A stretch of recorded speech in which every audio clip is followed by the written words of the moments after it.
আমাদের জীবনের এই প্রথম লং রাইডে একটা দুর্ঘটনার হাত থেকে আমরা প্রায় বেঁচে ফিরেছি। চাউলখোলা পর্যন্ত রাস্তাটা তাও ভালো ছিল, কিন্তু চাউলখোলার পরে রাস্তাটা হঠাৎ করে ভয়ঙ্কর হয়ে ওঠে, যেটা আমাদের কোনো আইডিয়াই ছিল না। চাউলখোলা বাস স্ট্যান্ডটা ক্রস করার পর রাস্তাটা ভীষণ সরু, ভীষণ ভয়ঙ্কর।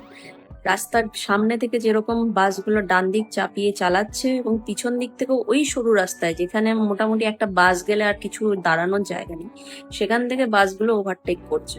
তো আমরা তো ভীষণ পরিমাণে একটা বড়সড় অ্যাক্সিডেন্টের হাত থেকে বেঁচে গেছি। আমাদের পিছন দিক থেকে বাসটা জাস্ট হর্ন দিয়েছে এবং একটা টার্ন ছিল, সেই টার্নটার মুখেই ওকে ওভারটেক করতে হবে, মানে আমাদেরকে একটুও জায়গা দেয়নি।